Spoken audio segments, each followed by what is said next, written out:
This is exhilarating. Get excited.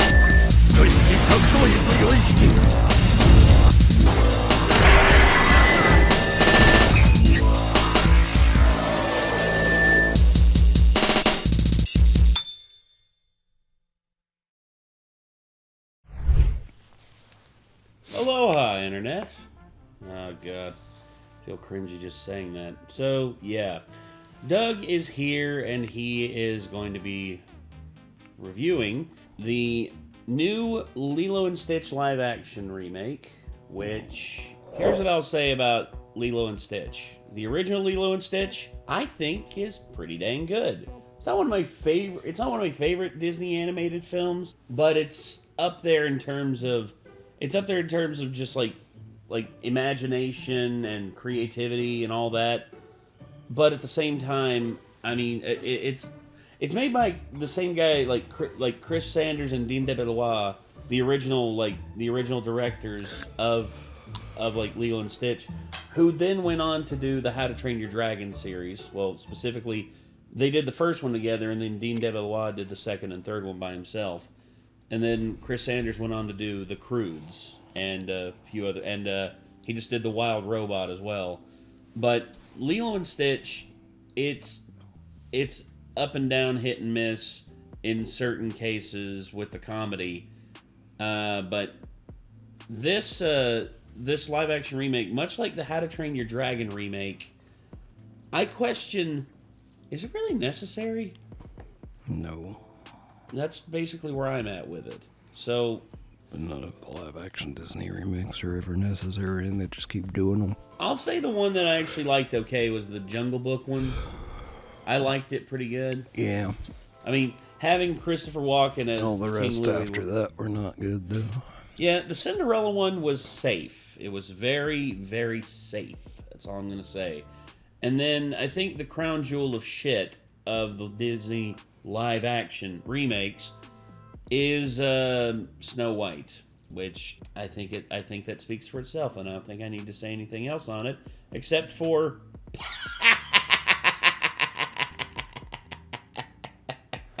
$300 million, and that's the best shit you can come up with.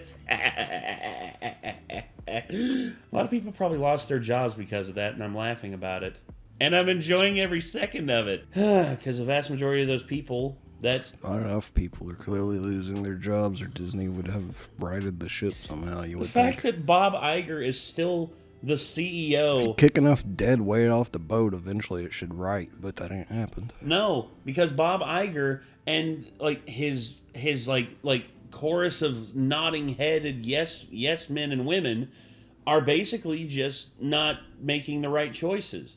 It's like the fans are telling you what to do. Literally, you have social media for a reason, and it's like, who pays your bills? That's one situation where I actually don't think that the complaints are a vocal minority in this case, because like everybody just wants Disney to go back to being what they loved in their childhood. Yeah, and that's not hard. They refuse to do it. Yeah, because we're making movies and media for the new generation, for this new generation, people are coming out. It's like, really? What about this new generation? Doesn't seem to like it either. Yeah, what about this new generation? Stop. Like every now and again, like they have a film that does okay, and then they're just like, see, this is what the people want. This is what the people want. But then they have 3 failures in a row, and they're just like, oh, it's just the trolls. The trolls are the It's the same argument that like people try to make for the WNBA. It's like, why aren't people watching? Trolls are a vocal minority, and your shit wouldn't fail if it was just the trolls. I just love the fact that they literally treat like the most extreme as the norm. That's what they do. They like it's like the Kelly Marie Tran thing that happened with friggin' Star Wars. Rose Tico, the actress who played Rose Tico, she basically got trolled by like a group of people. And they pointed out one of them and said, this That's Twitter what all user. Star Wars fans are like. Yeah, this is what all Star Wars fans are like. The person that did it was a new account that had like 2 followers. What the hell? Once again, this is just how mass media works nowadays. It's not about what the truth is. It's about what the extremes are, how they can point it out to people and say, see, this is what reality is. The extremes are the reality. No, You know they're what? not. I'm gonna say it. If you actually cared about your actors and actresses that you employ, you'd let them make good art. But you don't. People wouldn't have grounds to even go after them that way if they made good art. But And you even won't if let they them make did- good art. Well, and even if they did make good art and you still had trolls come out of the woodwork, dude, here's It'd be what way more obvious that they're trolls. Yeah, Like, way more obvious. And the thing with Disney is that they keep, like, just running head first into the wall, thinking the wall's going to give, but it won't. Instead, they're just going to keep losing money. Bye-bye, your stocks is just going to keep going downhill and downhill and downhill, to where eventually they're just going to have to sell off, like, their assets. I wouldn't be surprised if they don't do anything with the Star Wars franchise in the next 4 or 5 years. They're going to sell it off. They're probably going to sell it off to somebody. And that wouldn't surprise me. Oh, God, could you imagine if Saudi Arabia, much like how they bought, like, EA, if Saudi Arabia bought the rights to Star Wars? Oh, my God. I don't see that going very well. I don't either. Ugh. Good Lord. Anywho, yeah, so enough chattering on about what may or may not happen with Disney in the next few years. Let's see what Doug has to say about one of Disney's more recent releases with the Lilo and Stitch 2025 remake. So yeah, let's go ahead and get into it. You ready? Let's go. Play. I am ready. Come check us out at Grand Rapids Comic-Con November 14th through the 16th. Hope to see you there. If I was in Grand Rapids, I'd be super excited.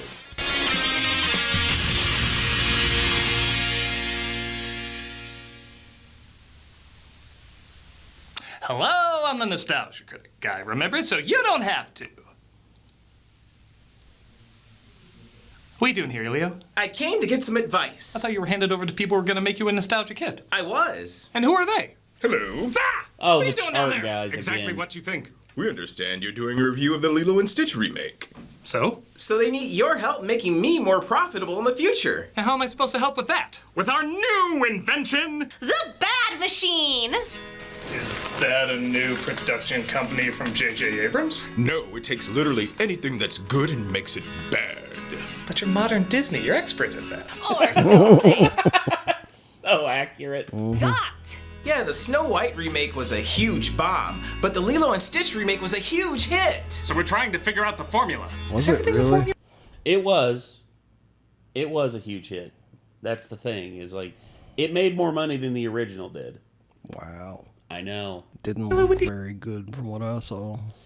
Yeah, and here's the thing about it. Like, the thing with Snow White is the fact that it was a nostalgia bait. It was a nostalgia bait film for, like, a movie that was almost 100 years old. Lilo and Stitch is like less than 20. Like, a lot of kids grew up with that, with Lilo and Stitch. And that's like, oh, new live action remake. And also the reviews weren't as bad as they were for Snow White. Snow White's reviews were, whereas the reviews for Lilo and Stitch were, It's like the How to Train Your Dragon remake. It made a good amount of money. Even though I watched it, and here's what I'll say, 7 out of 10. Whereas the original is like a 9.5 or a 10 out of 10. It's one of my favorite animated films ever. But anyway, sorry. Guys, formulas are the seeds for charts. You see, the original Lilo and Stitch and Elio have a lot of parallels. Yeah, they both have dead parents, aliens, a weird little kid, a single caretaker. And they both didn't make much money when they came out. So if we start working on a live-action remake of Elio now... Then we speed up the profits. Oh, and you want to see my thoughts on this Lilo and Stitch so you don't make the same mistakes. No, we want to make the exact same mistakes. Precisely. The good movie bombs but gains a following. While the bad remake thrives, but no one remembers it. Change 1. The moral. Well, in both movies, it's about connecting with loved ones you're often at odds with. Sounds too good. Make it bad! Now it's about disconnecting with your loved ones to a point where you practically abandon them. Next! Change 2. Like how I said ditch the pacing. dead way earlier when describing what Disney needs to do to the people working for them. Yeah, ditch the dead weight. Isn't that the plan that Disney should be following, but instead they're just keep running head first into the wall? Yeah, basically. Well, again, in both movies, they take their time and show the connections with all the characters, even the side ones. Sounds too good. Make it bad. Now it's edited like a TikTok video with half the scenes cut down. Next! Change 3. The characters. You know what? I'm not helping you with this. Oh, who needs you? We've got this. Now Elio lives with his aunt instead of his single mother. Oh wait, we already made that change. Yeah, and it was kind of lame. Maybe we do need him. You know what? I'm just gonna do the normal review. If you want to see what's wrong with it, just listen in. I suppose we can live with that. Ooh, maybe we can find a way to finally make the Tron movies profitable. More Jared Leto. No. Dear God, why do these studios keep hiring Jared Leto thinking that he's going to be like this godsend? Dude, you tried it for Morbius. You tried it for him as the Joker, and you tried him as like the new main character in the Tron franchise. Jared Leto isn't working. Leave it alone, man. Besides, he's an asshole. You're fired. Yeah. Yeah. Oh God. Okay. Yeah. You know, those who don't learn from history are doomed to repeat it, and those who exploit it will always exploit it. Always. Most of us thought we were out of the trenches with the Disney live-action remakes, with several of them not pulling in the numbers they desired. But then along came Lilo and Stitch, which was supposed to be a Disney Plus movie, but at the last minute, was given a big screen release. And boy, was that the right call, because between that and Moana 2, my guess is they're gonna do this more because these were gigantic hits. My guess is people were sick of Disney not understanding what made their fairy tale so special, but with a story that takes place in modern day, that's a little harder to goof up. I mean, the film's just a little over 20 years old versus Snow White, which is nearing 100 years old, so in more ways than one, people have a more modern connection with this movie. Yes. And I really enjoyed the original because even though it did have a lot of heart, it came from a believable place where just about every character could be wrong or mean or even violent. We like these characters because there is surprisingly an edge to them that you can relate to, so it's more emotional when they want to get better. Like many of these remakes though, the edge is sucked out and they change things that didn't need to be changed. Okay, I can't say this is anywhere near the worst I've seen from this lame genre, but absolutely nothing improves on the original. So in what way does the company representing master storytellers misunderstand their own story again? Well, let's take a closer look. Because Lord knows if they're ever gonna learn their lesson. How's this for a profitable bad idea? Avatar with beavers. We're already making that. Oh, I guess I forgot. Everyone on the internet did. You're still fired. Oh. Damn it. Let's take a look at the remake of Lilo and Stitch. The film opens beat for beat like the first one with the alien scientist Jumba, played now by Zach Galifianakis, being charged with having a dick nose worse than Alf. I mean... Also, why would you get Zach Galifianakis? Why? I can understand, like, making him, like, look, if they wanted to do, like, the human transformation thing, to make him, like, blend in more, but still, good God. The original voice was so much better.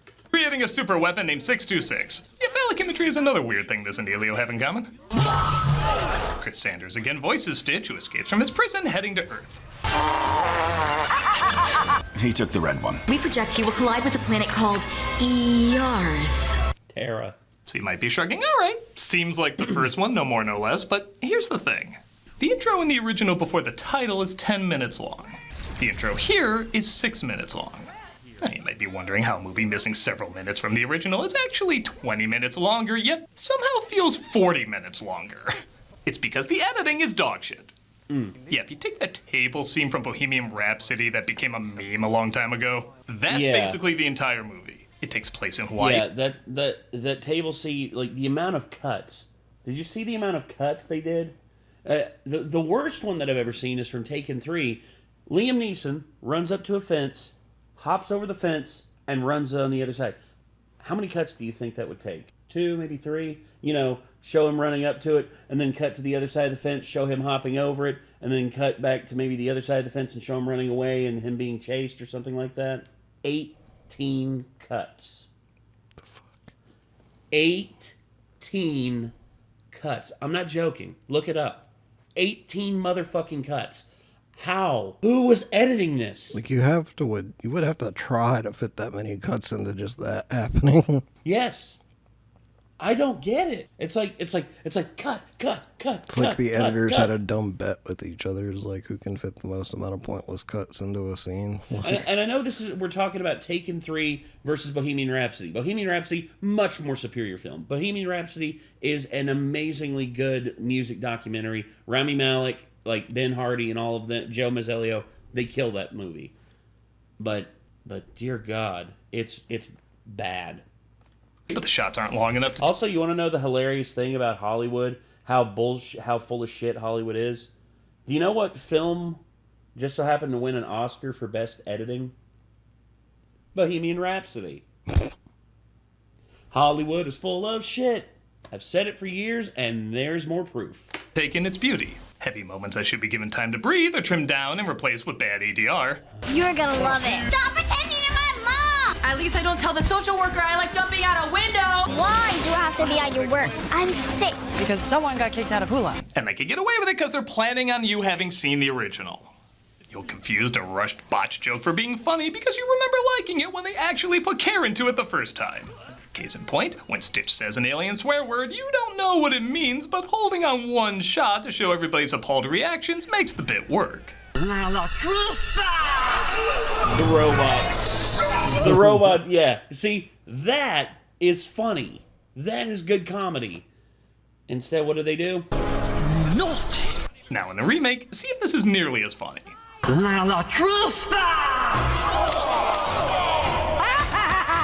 naughty. Nowhere near as funny. Nowhere near. Nowhere friggin' near. Don't you just love it? Don't you just love, like, when they literally have the blueprint to make it funny right there, holding on that shot to see, like, the contiguous... It lets you look and scan down the line, and by the time you get to the robot, in terms of your eyes scanning, he's barfing. He's barfing nuts and bolts. And that's funny. It's literally about giving your audience that, not scanning for your audience, but giving them the shot and letting them scan themselves. Because naturally, because here in the United States, we read left to right, that's what we're going to do. We're going to start on a shot that's like is holding, we're going to start on the left and work our way to the right. That's what that's what we do. Goodness. Anyway. Even sound like the councilwoman cared. So naughty. It sounds like she literally phoned in that line while getting her nails done. The mic wasn't recording when I did that line? Okay, I'll do it again. So naughty. Good, bye. Now you can make the argument because this is a Disney live-action remake and there's so much repeating, it's nice they just want to rush past the stuff we already know. But is that such a great bar to have? Why would you rush past the good stuff? Don't rush past the good stuff to get to stuff that we don't give a shit about. Isn't that like saying, well, I don't like hitting my balls with a hammer, but if I do it quickly, I can get through it all right. Or, you could just not hit your balls with a hammer. Stop seeing these shitty remakes. Sorry. Cut to Earth, where we see Lilo, played by Maya Kaloa, showing up late to her hula recital. I got friendship bracelet too. Garbage girl puts garbage on her arm. They make the bullies much more antagonistic, so when she gets revenge on them, it's not that out of place. She's not coming. She's just not a good thing. It's time to put her down. Yeah, you'll find Lilo's not really that weird in this. She'll certainly say that she's weird and an outcast and everything, but on top of pushing the bully not being nearly as funny as straight up assaulting her, the bully doesn't... My favorite one's later on when she's about to go assault her again, and Stitch literally pulls out the camera ready to just like record Lilo beating the shit out of her. Sabotage Lilo, she just calls her crazy, causing Lilo to go from 1 to 100. You're crazy. I'm not. No, I'm not. Yep. Lilo even tries to be friends with her immediately after, which is also cut from this version. Yeah, that scene of her hugging the doll. Time-wasting crap, not needed. But you see, part of the charm of Lilo is that she did feel like a real kid, but she was also still odd and troubled and grieving. This made her more complex and interesting. We sympathize with her and recognize these cries for help, even if she didn't. My friends need to be punished. No! Again, compare these two scenes. I had to get a sandwich for Pudge. He's a fish. So you're late because you fed a sandwich to a fish? Yeah, Pudge controls the weather. That kind of sounds like a normal thing a kid would say. Yeah. But in the original... I'm late because I had to go to the store and get peanut butter because all we have is stinking tuna. Pudge controls the weather. That kid is going through something. Yes. Because it literally shows her like not being able to like fully control her emotions because she's grieving. Their parents are gone. Like, think about that. Like, a kid that young who's known nothing but having their parents around to all of a sudden only having her sister, who she doesn't really get along with that well. I mean, yeah, it tracks. Her older sister, Nani, played by Sydney Algadong, finds herself missing Lilo's recital. Don't worry, Peter Panning's assistant recorded the whole thing. The social worker is here. You can pout later, Lilo. That's not how pouting works. Like the original, Lilo locks Nani out of the house just as the social worker arrives. Only this time in the clever cameo, she's played by the original voice of Nani, Tia Carrere. Aloha, Lilo. Oh, yeah. I love Tia Carrere. She's awesome. She was Wayne's World. Like, she was awesome. How are you? Is that blood? I've been practicing jumping out of my window. Ha! She's kidding. Carrere is fine in the role, offering a lot more warmth and support, but Cobra Bubbles is clearly more entertaining and makes the humor much better, as he clearly has no sense of humor, making the moments where things go wrong much more stressful. Nani, we both know this didn't go well today. In case you're wondering, this did not go well. The scenes are so rough. Also, I'm not against... Yeah, taking him out is just a big mistake. Well, of this scene, I mean, Cobra Bubbles is in this, but he's played by Courtney B. Vance. I love Courtney B. Vance. Do not get me wrong. He's a very talented actor. He commands a scene whenever he wants to. But... There's really only one Terry person. Crews was right yeah, there. I was going to say there's really only one person I could actually imagine playing him, and it's Terry Crews. Terry Crews was right fucking there. He's bald. He's big. He's funny. Ugh. Makes no sense. It's like, even if he didn't play it as zero humor, like, I could still see him being like, in case you're wondering, this did not go well.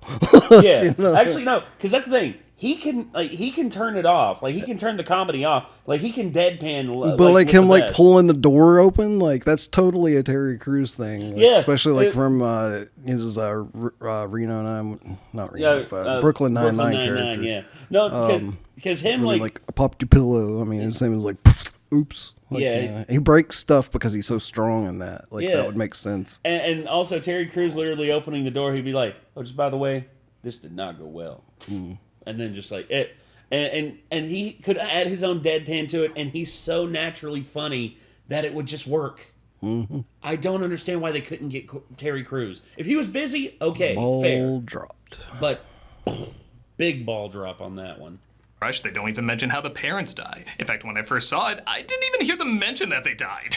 The action that sets everything in motion is practically glossed over. I know it hasn't been that long since your parents passed away. Just assume Lilo's fish sent a hurricane after them. You're gonna need that health insurance for when I kill you! Quick, hide in a pizza box!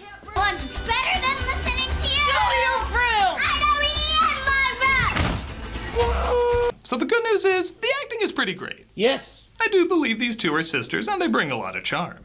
If they didn't get good actors for these roles, I'm convinced everything about this would fall apart. But again, the rushed pacing ruins so many important moments. Remember when Nani talks about them being separated and Lilo starts to tear up but pretends not to? That's gone. Replaced with their neighbor, played by Amy Hill, giving some bad exposition dumps. What? Your acceptance letter to your dream school magically taken out of your trash and appearing in your bag at your place of work? Hello, expositional character that only exists to, like, espouse exposition. How much like an NPC in a video game? How convenient. Jesus God. Also, Amy Hill's very funny. How dare you ruin her for me? How dare you? Christ, I've seen instruction manuals explain less. Yeah, they set up this subplot about her wanting to be a marine biologist, even though she never talks about or ever shows any interest.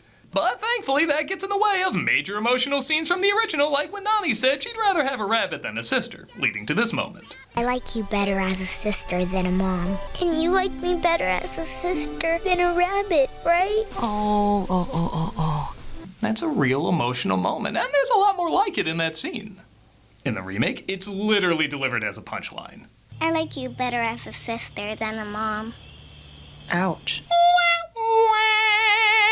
Did they run this through the MASH filter from Futurama? Basically. This isn't a war. It's a murder.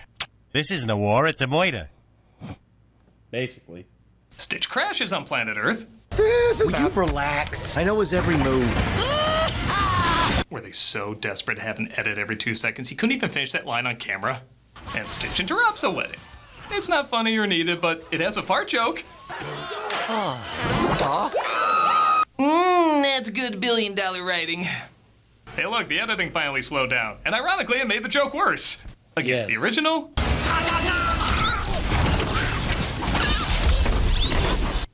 Still gets a laugh out of me. Yes, it's good slapstick comedy. Instead, slow motion, it's like, oh, it can be funny, but it's not as funny as like quick slapstick. Quick slapstick and seeing things go in like the quick motion actually makes it is funnier than slow motion. Slow motion is good in certain doses, but here, no. The remake. Also, having Uptown Funk underneath it doesn't help either. That song, don't get me wrong, I understand it's a party song and all that, but this doesn't need freaking Uptown Funk under it. When did Uptown Funk become the kiss of death for children's films? Jumba is forced to retrieve his creation and team up with Blizzky, played by Billy Magnuson, who give themselves human disguises. Not only a cost-effective way to save on effects budget, but it does make more sense in a live-action film and allows the actors to give an on-screen performance as opposed to just a vocal performance. Magnuson especially, I swear, watched every episode of the cartoon show to get down this character's mannerisms. How many nights will... and he's one of the better parts of the film. He's hilarious. Yeah, I can tell by like him that he's really trying. Yes! The effort is there, and the performance is there. You see, if it were just effort, and he was overacting for the sake of overacting, that's one thing. Instead, he is hitting Blizzky perfect, on the nose, and he's nailing this role. Zach Galifianakis, on the other hand... Not so much. Good God. Will you be safe with us? I don't want to stay with you. I would like my own room with a door. Where are you visiting us from? Earth. / parallel Disney crappy remake universe. Oh my God, yeah. Because Nani has no one to help her with Lilo, she takes her to get a pet so she's not so alone. Oh, she does have help. The neighbor helps a lot. Can I go into the animal shelter? Please, please, please. Okay, but no wonder. Yeah, that's another issue. Because the neighbor is around so much, it does make Nani look more incompetent. But even worse, scenes with Lilo and Nani bonding, you know, the whole reason we care and have urgency for them, are cut out even more with this change. For all the problems they have in the original, you do see how they connect. You see why they're good for each other. In this one, because Nani is kept out of it so much, and when you do see her, she's mainly complaining, it does kind of feel like sometimes they shouldn't be together. But you know you can't feed the dogs candy again, right? But it makes them happy. It makes them have diarrhea. But they sleep so deep.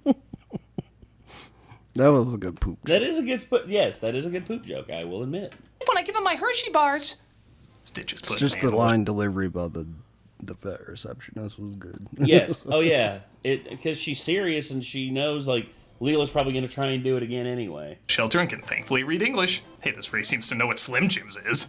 They look like a bunch of Slim Jims with googly eyes. Yep, they don't know how to pronounce Earth. Yarth. And the neighbor decides she's adopting him, or Lilo's adopting him, or she's forging Nani's signature. This was weirdly more straightforward with the original complicated explanation. Yes. You sure you like this one? Perfect. He literally made the news as a dangerous unidentified animal. An unidentified wild animal. The creature is recovering at the Nameaola Animal Rescue. So of course he can go home with you. This place is getting sued. Wait, you can't sue. Ow! That's your fault.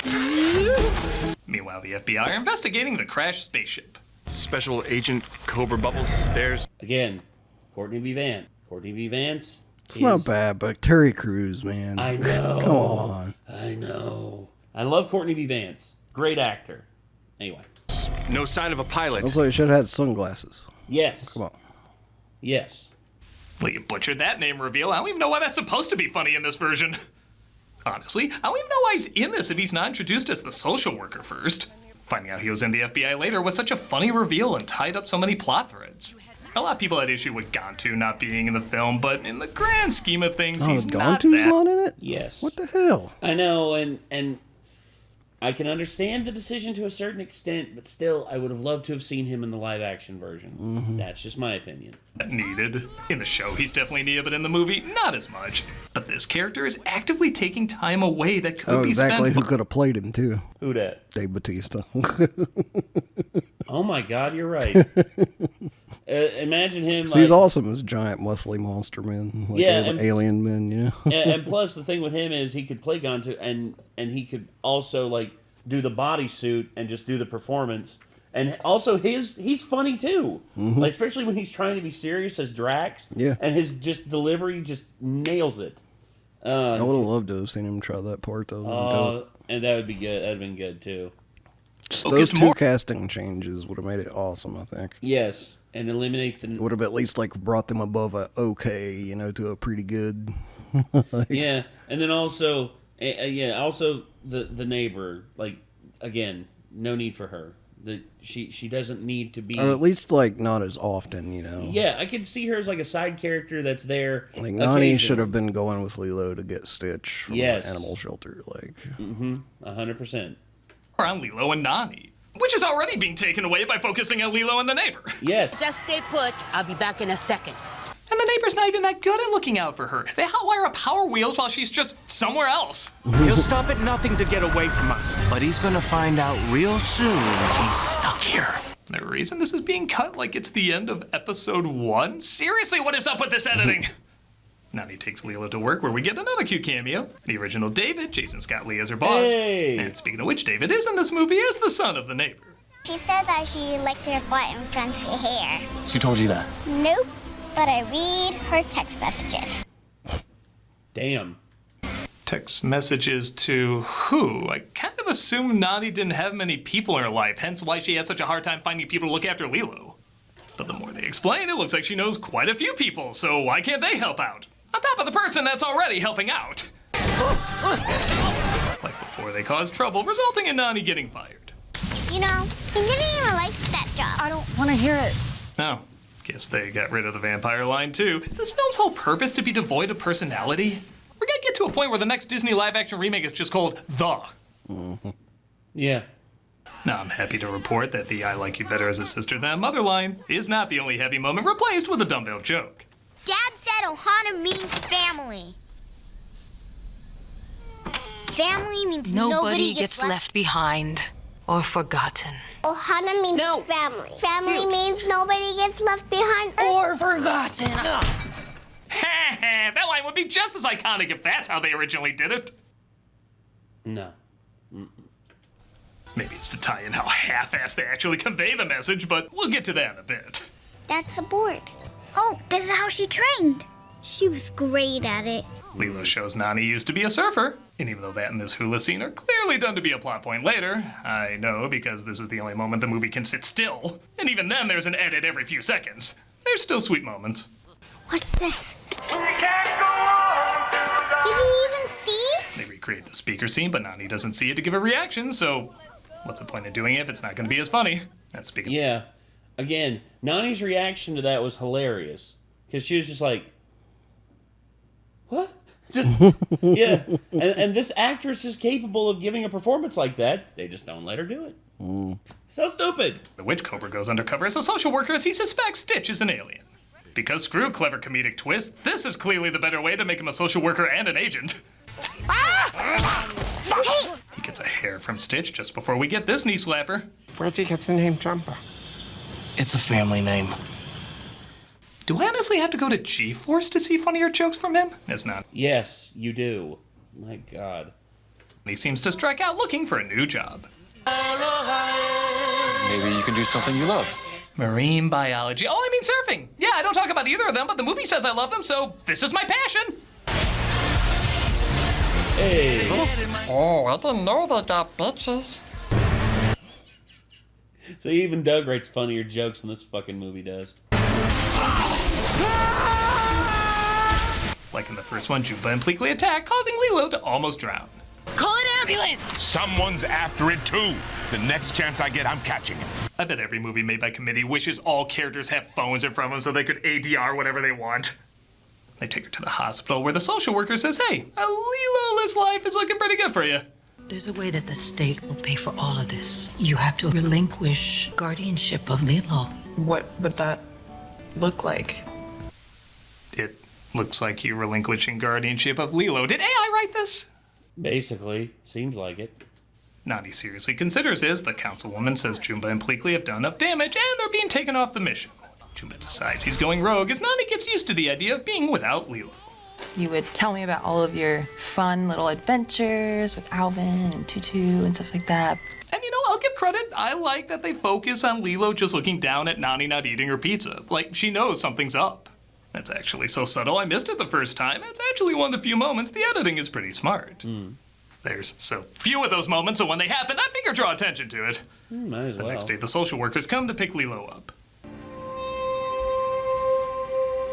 Oh no, they're hardly ever gonna see each other, so basically the same relationship they have now.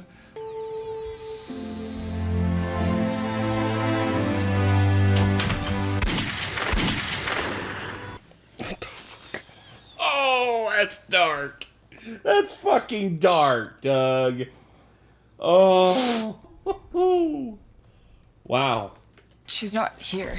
What do you mean she's not here? I mean, you're right, I am awful at this. You probably should have taken her away earlier. Lilo goes looking for Stitch and went back to the shelter thinking that's where he belongs. But Jumba shows up as well to get him.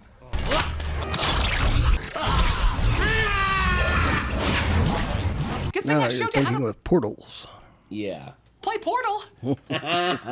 He changes back to his normal form to stop falling and he chases him back to their home. Go away, hairy potato! Did you just call me a hairy potato? That's not nice. You know, it's not like that's the worst line, but when you see what humanity gave this film... Yeah, $1 billion. Honestly, if it was with the Russian accent, you know, like what Jumba had in the original, it could have been... that line read could have actually been funny. It's like, no way, Mr. Hairy Potato. It's like, Hairy Potato? I'm not Hairy Potato. It's like, I am not Potato, I am Jumba. Or something. It could have been something funnier. It kind of feels like it is. The only reason you picked her at that animal shelter was for your own protection. Is that true, Stitch? It's still true. Human shield!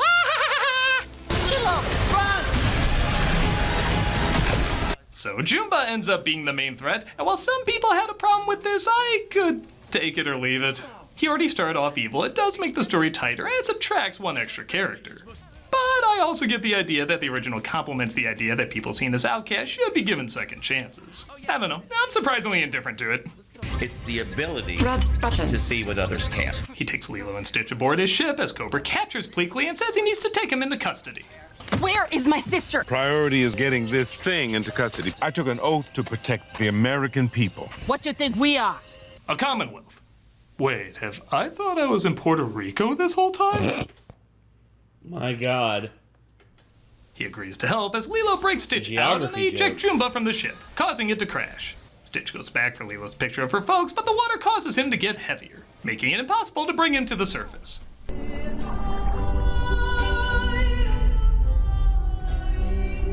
Ah, yes, Ohana means call back. Remote, nobody gets left behind! Take me, Jesus. Deliver me from these remakes. No! I already know how many sequels I have planned for me! They already grilled Lin-Manuel's table scraps! God dang it.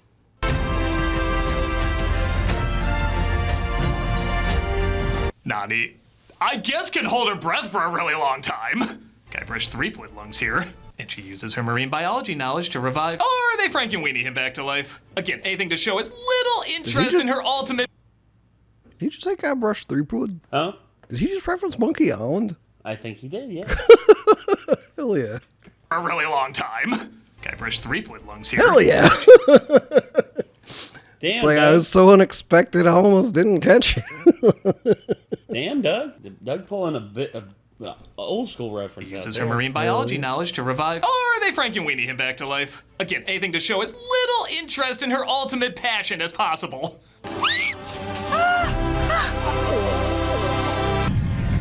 Hawaii somehow doesn't see that, and the That kind of does look like a cloud. aliens come to imprison Stitch. As for experiment 6-2... Stitch. What? They call me Mr. Stitch. He says he's formed a family on Earth and that he's changed, so it's suggested that Bleakley stay behind to keep an eye on him. Pun intended. I cannot risk the global panic that would ensue if this were to become public. How could I ever trust you to keep it a secret? People think this is the biggest inauguration period. It's honestly not that hard anymore. This is true. 626 has been sentenced to life in exile here on Earth.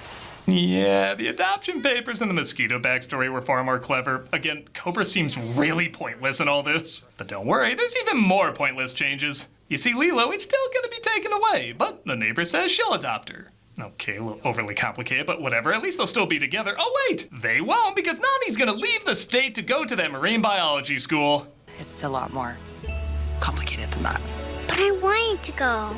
I want you to go after this whole movie literally built up how bad it would be if we were separated. Mm-hmm. That's what Mama and Papa would like too. They told me so. Guess that was cut out too. But what about the blooming romance with David? Doesn't exist. What about it? Oh, how It doesn't exist. It doesn't exist. Period. Means bye. Now, granted, the end credit sequence does show she uses the portal gun to visit her. Doesn't sound like sleeping in there, Lilo. Get the gun. Was she under a restraining order? Why does she have to hide? So it does help out a little bit, but talk about confusing the message. The other was so straightforward and direct, but keeping in line, modern Disney has to overcomplicate things for no reason. Mm-hmm. I guess the director said he didn't want to restage the same beats of the original film. Just 90% of it. And both him and Sanders said they wanted to give the idea that the Hawaiian community would help out, as that's a big part of their culture. Totally fair, but there's more sensible ways to get that across. How about the people offer help, but Nani rejects it, thinking it's her problem and doesn't want to bother anybody and tries to take on too much responsibility, a common trait of that age. Mm-hmm. The community could insist and eventually help anyway and come together to both save Lilo and help take care of her afterwards. Nani would see how important community is, and you wouldn't have to change that much. It'd be quick, simple, and effective. This seems so ass backwards and overly complex to a point where people aren't even getting the idea of the message. But hey, it wouldn't be a Disney live-action remake without that, would it? Does this mean I can, No, this one's bad on its own. Oh. Like I said before, this isn't one of the worst. It does have good performances. Occasionally there's a chuckle, and because it's a more modern story, there's a touch less for them to misunderstand. But they do still misunderstand a lot about it. It feels condensed and rushed to a point where it feels like one of those golden book adaptations as opposed to a cinematic remake that's somehow longer. The director has made a pretty good film with Marcel the Shell with shoes on, and I have no doubt that if he had complete control, it would turn out better because this definitely has a feel of another movie made by a committee. I think folks liked it because Stitch is very cute and well animated, the good memories to the original carry over enough to forgive its shortcomings. Yeah, And compared to honestly, like the Lion King CG, Stitch is really good looking in this. Yes. Like, they did some things right, but they didn't do enough right for you to ever want to really pick watching this over just watching the original yet again. And yet again, that makes it for a pointless remake. So, pointless. Completely. if it's not good enough that you would consider watching it over the original, what's the point? Exactly. It's like Silent Hill 2. It's like Silent Hill 2's remake is definitely good enough. I would consider playing it instead of the original sometimes. Like so. Yeah.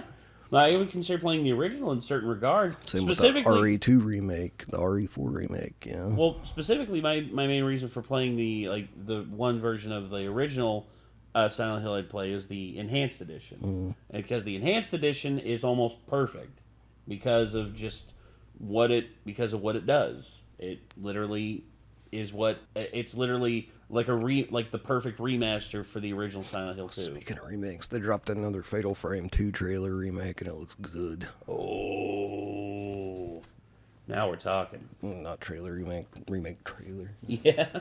Like I said, it's tired. My brain's not working good. I hear you, dude. Maybe people just needed something I said that in light. a previous video. Yeah, you did. In my opinion, Lilo and Stitch is supposed to have a lot of things that are light about it, but also have a lot of depth and emotion too. And that's what makes us enjoy the happier moments. In fact, it transforms them from being something light into something important. And there's way more that's cute and endearing about the original animation too. Yes. Little things like dancing, feeding fish, making weird dolls sticks with us because the heavy moments are there and are presented to us in a way that doesn't talk down to us. The remake doesn't even attempt to talk down to us. It just gives us the frosting and none of the cake. And if you want to say, oh, lay off, I just want to have a good time with something forgettable, fair enough, but just remember you won't have nearly as good a time with this film phoning it in, unless this film worked hard to give you something that'll truly last. Wow. Maybe we should change the way we... Oh, knock it off, you didn't learn a thing. You're right. They never do. Do I get a last line? There you go. What? Your acceptance letter to your dream school magically taken out of your trash and appearing in your bag at your... We're still doing camp. Thank you. Thank you. It's like, oh, shut up. Oh, shut up. Yeah, stupid exposition. All right. So, yeah. Oh, boy. Oh, boy. I don't know what else to say about this except for why do these remakes exist? Money. Not to improve on the original or fix potentially things that were broken in the original, but money. Money. That's it, dear Lord. So, above all, I would not recommend anyone to watch this over the original. I wouldn't. There's not really anything that I would say is worthwhile that would make it any way better than the original. The original just is better in almost every single way. Another thing too is just all the stuff with the changes to like Cobra Bubbles and also the miscasting. Love Courtney B. Vance, and I really wish they could have got Terry Crews. If he was unavailable, okay, I get it. But there are ways this film could have been so much better. There are ways this film could have just been amazing, and instead, this is what we got. Mid. Anyway, I don't know what else to say about this. You got anything, or... All right, well... Not gonna put in any extra effort if Disney won't. That's fair. That's more than fair. All right, everybody. Well, hopefully y'all enjoyed this. So until next time, signing off, I am Nate. I am Nick. Y'all be good people. Take care of yourselves. Peace.